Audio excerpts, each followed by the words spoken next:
Hey, Troy. Hey, Jack. You like coming to the Draft House? I love coming to the Draft House. You love coming to watch comic book movies?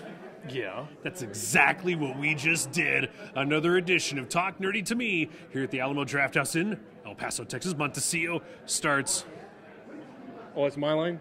Now? now. Hey, listen!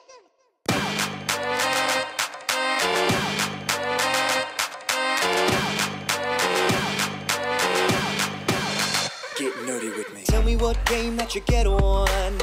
Is it card or read? What kind of class do you play, girl? In an RPG? Cause I know what them elf girls need. From WoW to Emmy. So we just got out of Black Panther, starring just the cast. This is probably one of the best assembled comic book movie casts I've seen in quite some time. You had Chadwick Boseman playing Black Panther. You had Michael B. Jordan, who looked absolutely jacked, ripped in this, because he's going to be, he's going in the next Rocky movie, in the next Creed film, man, that dude is going to be ripped. He is menacing. He's going to be even bigger. You also had, Lupita Nyong'o. You had Angela Bassett. Denai Guerrera, Forrest Whitaker, of course. Nice little cameo Guy's there. Awesome. Daniel Kaluuya, Andy Serkis, Martin Freeman, who hid his accent very well, by the way. Yes. Hid his accent very well. And Florence Kasumba. I feel like a substitute teacher mispronouncing all these names, so please forgive me. So, before we get into our interviews with people that saw the movie, what did you think? It's one of my favorite Marvel movies, I believe. It delivered. It delivered. It had the action. Mm-hmm. Special effects, top notch. What did you think of the special effects? I thought there were scenes. I thought those were real rhinos they trained. They were that good at graphics. They weren't. No, that was pretty. They had certain holographic effects that looked really cool, and I'm sitting here going, "Why haven't we seen more of this?" But here's the thing: it didn't take you out of the movie. No, it really added, and it was a very nice touch with the special effects. It added to the movie instead of you took didn't away. question them at all. Right. When the suit came out, like, oh yeah, that looks real. That could happen. In today's world, CGI, where CGI is king, you really forgot about it. T'Challa's king. Yeah. Not the one king. So here the film, it picks up where the death of T'Challa's father happened, and you have T'Challa who is about to descend into the throne, and you have this really Shakespearean tone take over of him taking the throne, and then Michael B. Jordan's character usurping. Yep, coming in, usurp, coming in and trying to take over. Meanwhile, you have a nod to today's political climate. Yeah.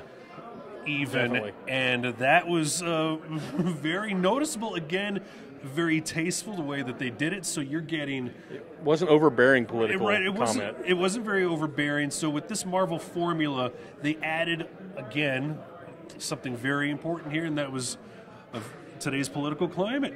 So you'll definitely see that. Made it relevant. Absolutely. So the drama, the acting, again, the acting was phenomenal. Not just with Chadwick Boseman, but I thought that the female actors in this, very strong female characters, were amazing. Amazing. I'm sitting here and I'm sitting next to Ray, our cameraman, and I'm sitting here going, "Oh my God, these girls are hot." You're not supposed to talk in Alamo Theater. These girls, I know, though. I whispered it to him. Like, Ray. You wrote on the little note, pass it over? Like in high school? The Black Panther guard are killing it. Michonne. What's that? The one that plays Michonne. Yes. Oh, my God. Dana Guerrera. She's gorgeous, deadly. I fell in love, man. Scary. And that's why I fell in love. She scared me. Any woman that can scare me has my heart. Here, take it. The female leads in this were amazing. Angela Bassett was a great touch. Forrest Whitaker, a great touch in this. So, without giving too much away, again, you're getting that Shakespearean feel to it. You're getting a tinge of that political climate. You're getting an amazing performance from really the entire cast. This is a great tie-in right before Infinity War. Right before. Right, and have you read many Black Panther comics? Yes, of course. So Nakia is going to be Malice later. Yeah. Teaser, hint, whatever you want to call it. Yeah. She's not going to be a good character forever. No. But yeah, I don't know when they're going to turn her, but I can't wait for Infinity. We'll see. We'll see. It's a good lead up here. It's a good little taste. But this movie is a standalone film. This is one of those movies where I'm watching. I'm going, you know what? I'm buying this. Buying this first day out when it comes out on DVD. I am buying this, Troy. I might go watch it again. Yep. Tonight. Let's go. Let's go. We're gonna. Let's do some interviews first, and we'll. Yeah. Oh yeah, that's right. We got. Let's interview. I see some people are wanting to come in and talk about the movie, so let's do that, and then we'll close it out. Cool. And we have our next reviewer. What is your name? Dion Ingram. And what did you think of Black Panther? Well, I thought it was a good movie. Great movie, you know. No surprises about what I thought. Right. I'm saying, what's not to like? What's not to like is right. Marvel's got a formula by now. They really know how to do superhero movies. So, you pretty much get what you're going to get with a Marvel movie. I wanted to ask you this. I was really enthralled by the special effects. Right. Did it take you out at all? Right. Well, as far as special effects, it's pretty much what I've seen before. They were very believable. Right? Special very effects. believable. But and it's hard to do with a character like the Black Panther. I'm a comic book, collector. So Awesome. right. So they did a good job. It was it seemed believable. It seemed realistic, like your partner says here. Marvel did it again. And as far as the drama goes in this movie, did you like it? Right.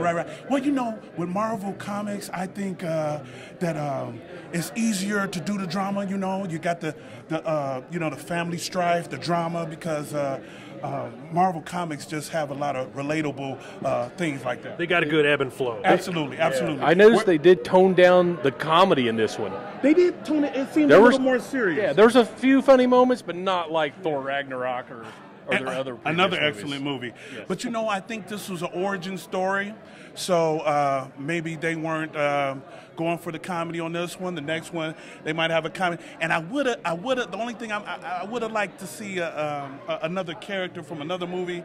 That would have been nice. But it's an origin story.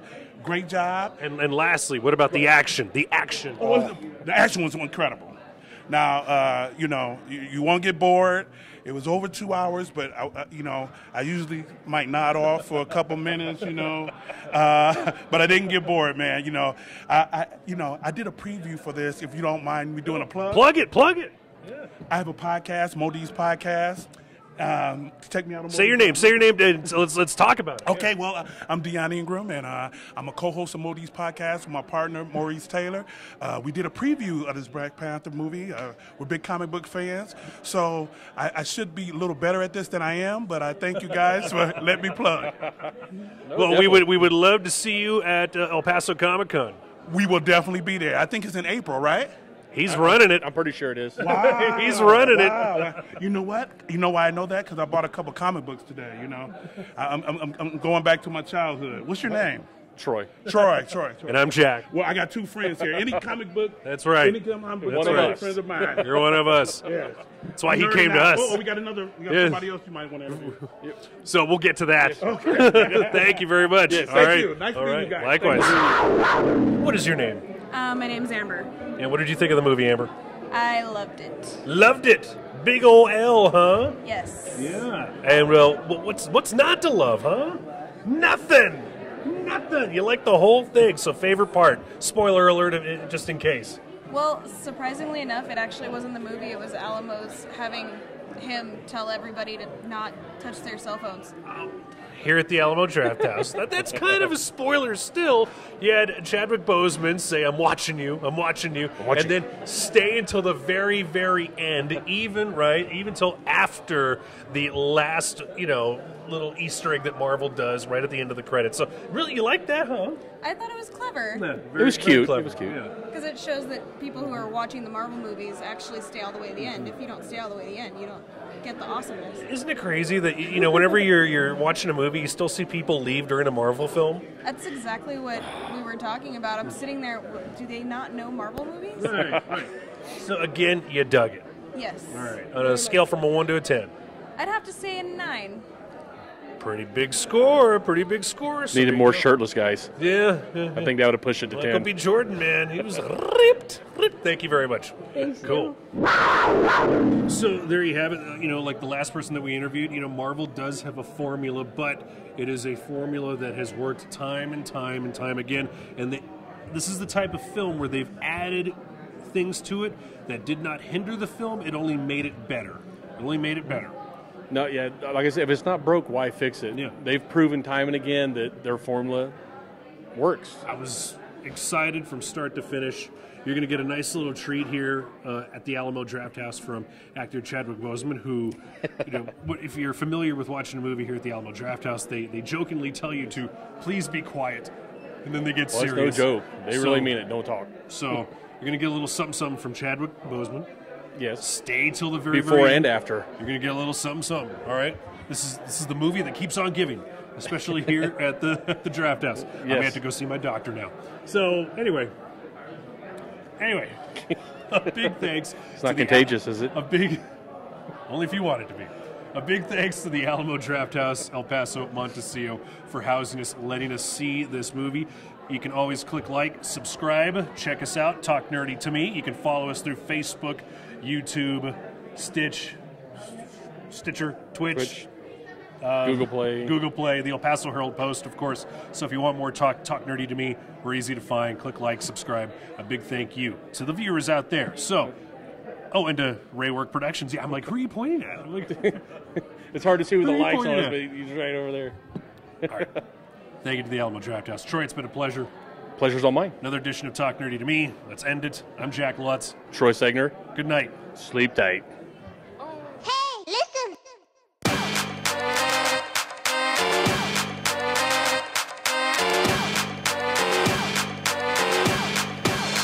Get nerdy with me. Tell me what game that you get on. Is it card or read? What kind of class do you play, girl? In an RPG? 'Cause I know what them elf girls need.